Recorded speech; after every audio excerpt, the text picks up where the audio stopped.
Guys, it's Bios. We're here with Heroes of the Storm, and today we're talking about the February 27th, 2019 patch notes. And so this video is really just a discussion. There's no gameplay in it. We're just talking through the different patch notes and kind of my thoughts in regards to it. So let's start. Let's start right off here with Alaric. So Alaric, what's nice about these patch notes, and I'll give Blizzard a lot of credits for this, is they added developer commentary on every single character update or hero update, so that you at least have some sense of why they did what they did, which is actually really, really nice. So Blade of the High Lord, the basic attacks grant 2% sadism up to 30%. Battle sadism gain from the Blade of the High Lord is not lost upon death, and so it talks about here. This trait just has not worked very well, and this they're hoping will make it a little bit more competitive because it's permanent as opposed to short term. And so I think that's a nice little buff to this trait. These kind of tweaks are really what I look for in terms of balance. When you have one of those talents that, like 5% or 10% on HOTS logs select, and if you don't know what I'm talking about, I'll load that up really quick for you. So HOTS logs here, you look at Alaric. So HOTS logs will show you the exact percentages of what's being chosen, and so even now it's only being set to 10% of the time, but you can see the win rate for it. So this is popularity, this is win rate. It's still relatively low. Let's see if the current build, if it's changed any, and you can see here it's jumped. It's basically doubled. So it definitely has had an impact since the patch rolled out. So those are the kind of tweaks I think are helpful to just give different play styles more of a chance. Now, Gall here, it talks about they made changes because of the differences between kind of Cho and Gall. And Gall has a number of lesser picked talents that they are hoping to improve. So keep moving here. The movement speed duration has increased. Basic attacks and heroes no longer increase movement speed for the duration of an active shove. The passive, the cooldown has increased from 15 to 25 seconds. It talks about level 4 if you choose double back. The third bounce of the Dread Orb now deals 50% bonus damage to heroes, so that just kind of buffs it a little bit. The Edge of Madness, the window before the damage bonuses are lost, increased so that it may make that a little bit more of an option. The Ogre Rampage increased the damage from Ogre Rage by 5%. So again, just a little bit of a buff there to maybe make those choices a little bit better, especially when you have something at level 7, right? A lot of times what you see is that something is getting picked 65, 70% of the time. So they're trying to make these a little bit more of an option. And the same at level 16, the Shadow Snare, the slow amount increased, the stacks up to 2 times instead of 3, so it's a stronger slow, but you can do it fewer times. So you get the same 30%, but you only do it twice. So it makes it a little bit of a better choice because you're getting 15% twice as opposed to 10% 3 times. And then Leaden Orb, the stun duration is increased just by a quarter of a second, but that can be a huge difference in a team fight. And again, they talked about here that these are really to make a lot of Gall's lesser pick stuff better. Li-Ming, Aether Walker, the additional functionality is casting teleport, causes Li-Ming's next cast of magic missiles to deal 10% increased damage. The issue with this is that Li-Ming is so reliant on getting mana, and that's why, Power Hungry and some of these other options at level 1 are going to be chosen over this. I looked at it and I don't really understand how you would keep your mana up as Li-Ming. You're so mana intensive, and you have really no easy way to recover mana. So until they change this, I think to do something with getting your mana back, I don't see how you can choose this over some of the other level 1 talents still. The cooldown reduction is increased from 50% to 5% on Triumvirate, or to 50% to 5 seconds. And then Zell's Vengeance Arcane Orb cooldown reduced from 2 to 1 second. This should increase the total cooldown reduction of an Arcane Orb hitting the Triumvirate proc from 5 seconds to 6 seconds when Triumvirate and Zell's Vengeance are both taken. So just a few kind of small tweaks to Li-Ming, but I think that, as they say here, they're trying to get people to select Aether Walker. It just isn't going to happen, in my opinion, at least in terms of this. Lunara gets just here, Blossom Swell. Now, if you hit an enemy hero with Noxious Blossom, it increases her movement speed by 15% for 3 seconds. That's definitely a nice buff. She's already got a lot of movement speed, so this can really help in a chase or a situation where an enemy is retreating. You'll be able to overtake them very, very easily. And it says here, Blossom Soul has been underperforming compared to the other talents on the tier. And, it says, well, the talent diversity is fairly good compared to other heroes in the game, so we want to get her Q build some love. And I think that's a nice option to do that, and I think it will be a boost to Lunara. Orphea, it talks about Mind Devourer. Her damage bonus is reduced from 5 to 4 per stack. In terms of this, she's just very, very powerful. She has so much burst. I think she's probably one of the best, burst heroes in the game, especially with her trait to be able to jump around. She's very, very difficult to handle one-on-one with a lot of, if you don't have a hero with a good escape. So I think, just sort of bringing her power down just a little bit is the right move. Raynor, his leash on his Raynor's Raider has increased from 2.5 to 14. I really like this. I feel that his leash was like too short. You always seem to bounce not where you expect, and it talks about here. Typically you'd find that the leash, it just didn't seem right. Like it wouldn't be where you'd expect it to kind of pull back. It was a little bit smaller, so I think this is a good change to give you just a little bit more flexibility with your Raider. Samuro, level 1, so the Way of the Blade, the additional functionality, so now reduces the physical armor of enemy heroes hit by critical strike by 10 for 2 seconds. So that's a nice little buff to that. In Way of the Wind, his critical strikes reduce the cooldown of Windwalk by 1.5 seconds. So again, a nice buff. And it says here, it's not too surprising that it's the Way of Illusion has dominated level 1, and that's really true. I think everyone has taken that because it directs... it says here, it adds to the most direct team fight power to buffing his basic attack damage, and that's the one that I personally always select. And so this will be something fun, I think, to try out to see if this additional functionality makes it a little bit stronger, and if it changes kind of the build for Samuro. So these ones I think are actually some of the more interesting ones in this patch. Tychus here, Bob and Weave, now grants Tychus 1.5 attack range, so increases attack range just a little bit. It says here, they're trying to make it feel more fun and powerful. We're also adding the kiting theme to the talent by giving him that range increase. So a nice buff if that's something you want to try out. Asmodon, so his damage scaling on his globe has reduced from 3 to 2.5. Asmodon was very, very, very, very powerful.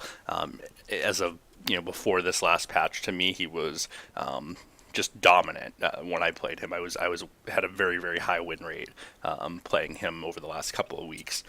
His greed, now the new functionality is Globes of Annihilation deal 20% bonus damage to non-heroic targets, and he has a quest after gaining 200.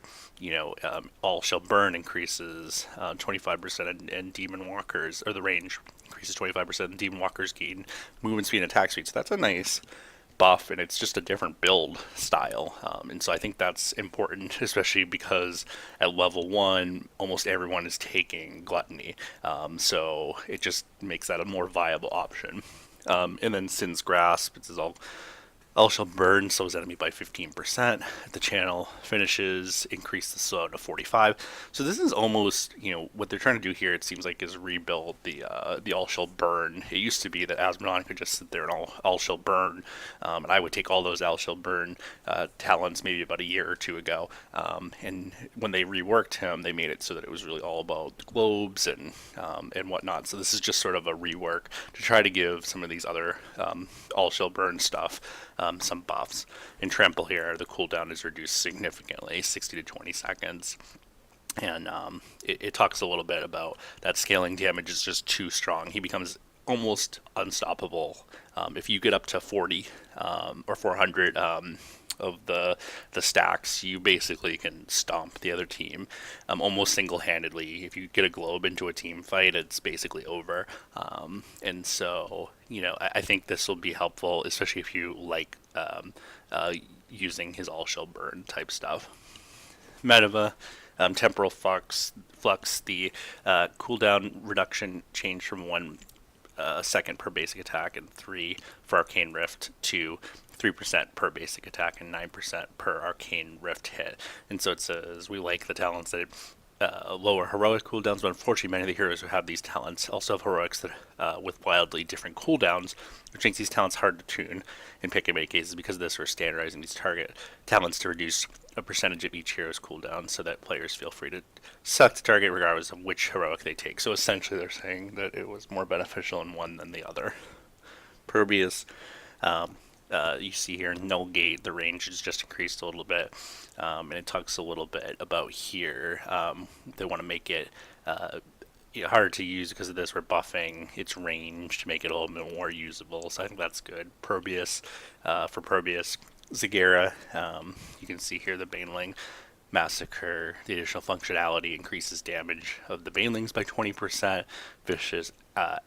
Viscous Acid, the slow increases, which is nice. The slow amount increases, and Bile Drop, the quest completion is reduced a little bit. It says here, level 7, which is really what all these are in, have traditionally been very weak, and these are hopefully making this a little bit more fun. And I think those are all good choices. I think this Q could be the Acid could be a very interesting choice with all the slow potential. In terms of support, you have Anna here. Her Eye of Horus, her cooldown has increased. Anna, in my opinion, is very powerful, or was very powerful leading up to this patch. And in terms of support, it's pretty much, I'd say, if not, the top 2 healers at the moment, especially if you have a really good skill shot. Almost impossible to stop in terms of a healer. And then it says here, Slumber Shells, this hitting an enemy hero with a Sleep Dark gains 24% movement speed for 3 seconds. So it's a nice buff for Ana. It gives her more movement speed if she successfully does that to kind of escape or get out of there. Debilitating Dart, that duration increases a little bit. Night Terrors, the cooldown is changed. And so it says here we're buffing up some of Anna's underperforming talents to make them more competitive with their counterparts. In addition, since we greatly increase its reliability, we're increasing the cooldown of Eye of Horus to get ahead of potential frustration with a globally damaged hero being on such a low cooldown. So I think that makes sense. Li-Ming, Li-Li, the health for Li has dropped. Her health regeneration has dropped. Her healing brew has reduced in terms of healing. Her talents, the Eager Adventure talent, the regeneration has increased a little bit, and then the Blessing of Yoron, the healing, has been reduced. And so it talks about here that Lily is just too easy to play, and I think this is true. You just basically run in, you keep hitting your Q, you don't even have to aim. Very easy for new players, and then you just drop your R, your heroic, on top of everyone in a team fight. You don't have to do a whole lot with Lily, and then you jam your E. So they're trying to make it so that she has a little bit more skill and isn't just as easy to just sit there and spam your healing.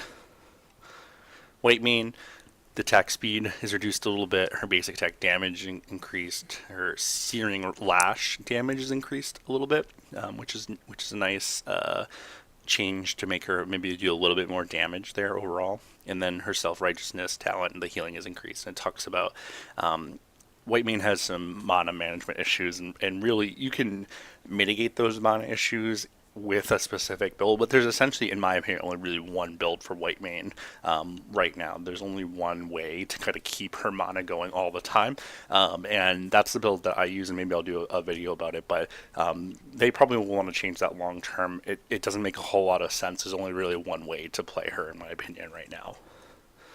Cho, so we talked about Gall earlier. You can see here health has increased, regeneration has increased, a bunch of changes to the talents here with cooldowns being increased, stuff getting moved. The 13 and 16s got flip-flopped. And then some of the durations increased, the cooldowns increased, and it says, they made a bunch of nerfs to Cho'Gall earlier, and now they need to kind of rebalance that because it seems like he's completely fallen off the map. So I think a good choice to I think they went too far in the nerf previously. Diablo, you can see here his Shadow Charge cooldown is increased 1 second, his Overpower is increased. Diablo is pretty strong right now, and so this is just a tiny nerf that may make a little bit of a difference in terms of his win percentage and his, talked about here in competitive play, his ban ability. I think he was a little too overpowered. Leoric, we've got his Spectral Leech passive moved up to level 20, and then his Hardened Bones got flipped. And so it says here, Ominous Wrath at level 13 has defined his place in competitive levels of play rather than nerf something we consider to be pretty cool. We're buffing up other ways that players can build him. Now all of his key build around talents will be at level 13. So it kind of is like at level 13 you're making your decision on how to play him for the rest of the game, which I think is fine. It's very similar to like a Varian or someone like that. Mal'Ganis, health reduction, health regeneration reduction, mana cross increase on his W, and it just says basically he's been getting banned almost exclusively at high levels of play. He's just too strong, and so a nice little change there. And then Rexar, you see his health is increased, his health regen is increased, his basic attack is increased. Misha, his bear, his attack has been reduced, his damage. And then the charge damage is increased. Beethel Rast, the bonus damage is increased. Asset to the Beast, as the cooldown is reduced. The Dire Beast damage reduction from 40% to 15. It talks kind of at length here about how Misha is consistently high win rate. Misha's never been below a 50% win rate since Rexar has never been below a 50% win rate since he came out, which is pretty incredible when you think about it. That means that he's always been overpowered, but it talks a lot about how he doesn't feel particularly powerful in a lot of situations, and so they're trying to change how the character feels, which I think is good. Sonya, Giant Slammer now heals, so that makes it a little bit more of a viable option if you can kind of sustain a little bit longer with Sonya there. Tyrael, healing has increased a little bit on that Ardent Restoration. Divine Vigor, the healing is increased. Purge Evil, the bonus damage is increased. It talks about not a lot to see here, just small little changes. And then there's some bug fixes, bosses not being able to be slowed by weird things, and that's about it. So if you like this video, please like, subscribe, leave a comment if you have thoughts about any of these changes, and I look forward to hearing from you. Thanks.